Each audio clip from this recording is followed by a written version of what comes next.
காலையில குறுக்க மனிதர்கள் நடக்க வேண்டிய ஏற்பட்டா இந்த மஞ்சள் வழி போகணும். இதுக்கு பெடஸ்ட்ரியன் என்று சொல்லுவாங்க. வாங்க நாமளும் அந்த பாதை வழியா கிடப்போம். அதுக்கு முன்னாடி 2 பக்கம் வாகனம் ஓடன்னு பார்த்துக்கிடுங்க.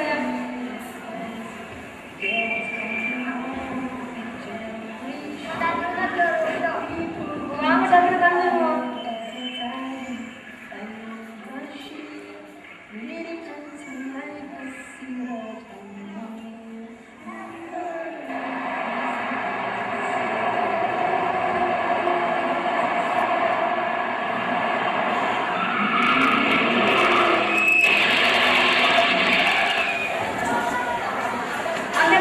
தன் 2 பிள்ளைகளையும் அழைத்துக் கொண்டு கடைக்கு சென்ற வேளையிலே அங்கே ஒரு விபத்து நடைபெறுகின்றது. அந்த விபத்து எதிர்பாராது நடந்த அந்த விபத்து ஏற்கனவே நடந்த ஒரு அசம்பாவிதத்தை இவர்களுக்கு ஞாபகம் ஊட்டியிருக்கின்றது. அதை மீட்டி பார்க்கிறார்கள். இங்கே நான் கண்டது கனவா?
இப்படித்தான் ஒரு வெறி பிடிச்ச வேலைக்காரு அமைதியா மோட்டபேஸ்ல வந்து வாப்பா மேல விட்டு வாப்பாட உயிர் அவனையே போயிடுச்சுமா. வாப்பாட உயிர் பிடிச்சா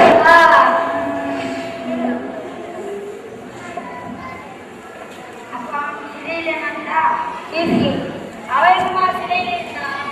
நீதிமன்றத்துல பணம் கட்டிச்சுமா. பணம் கட்டிச்சு சட்டம் பொட்டிகளை போட்டு குறைச்சி போட்டாங்க. இந்த அநியாயக்காரங்க வாங்க நம்ம தெருவுல பெரிய கடையை கட்டி கொண்டு பார்க்கிற அட்டவாசம் எல்லா மனசுலையும் கட்டுந்தான். பணத்தோட அதிகாரம் சொல்லா காலம்னா அவங்களுக்கு போய் சொல்லணும். நீதிமன்றத்துக்கு போனீங்களா மாமா? போமா போனேன். அங்கதான் நானாவோட கவலையும் திறமையை வெடிக்க கண்ட சபை. அநீதிமன்றத்தில் நடக்கிறதே அநியாயமான என் தந்தையை கொண்டுவிட்டு கலைபல படைக்கிறீர்களா? சட்டத்தை இவுத்தரையில் கூட்டிவிட்டு கைது விட்டே போடுவீர்களா? நல்லவர்கள் போல ஆடி அணிந்து நயவஞ்சம் காக்கும் பிழைகளே, சமூகத்தின் நீதியையும் நியாயத்தையும் தூக்கி எறிகின்ற உங்கள் மத்தியிலே இன்ஷா அல்லாஹ் நீதி காக்கும் ஒரு உத்தமனாய் ஒரு சட்டத்தானியாய் நான் வருவேன். இது நிச்சயம். இதே நீதிமன்றத்தில் இதே நீதிமன்றம் நீதியால் என்ன ஒற்றுமையாளர்களும் சந்திக்க முடியாத சமாதான தோல்வியையும் சந்திக்க வைத்தேன் இன்ஷா அல்லாஹ். இப்படித்தான் நான் அந்த குரல் கேட்டு மாஷா அல்லாஹ் அல்லாஹ் அவனின் அழகான உணர்வுகளை ஏற்றுக்கொண்டார். மாஷா அல்லாஹ் அழகான உணர்வுகளை ஏற்றுக்கொண்டான். படிப்பை தொடர்ந்தான். ஒரு நீதியுள்ள சட்டத்தரணியானான். இன்ஷா அல்லாஹ் இன்னும் ஒரு மாதத்தில் நியமனம் பெற்ற ஒரு சட்டத்தரணியாக வர இருப்பதை கண்டு சந்தோஷப்படாமல் இருக்க முடியாது. ஆனா ஒரு மாசத்துல சட்டத்தரணியாக போறாங்களா? இன்ஷா அல்லாஹ்.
வந்தேன். நான் இவர் கடையை ரொம்ப நாளாக பார்த்தேன். அந்த கைகால் சத்தம் வந்து கேட்டது. நான் வெளியே வந்து பார்த்ததால் இவரும் போய் போய் நான் கடையை உடைக்கிறேன்.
வழிகாட்டிய சட்டத்தரணி அப்துல் ரஹ்மான் அவர்களே, அல்லாஹ் உங்களுக்கு சகல சௌபாக்கியங்களை வழங்குவானாக. இனி சேர மாட்டோம்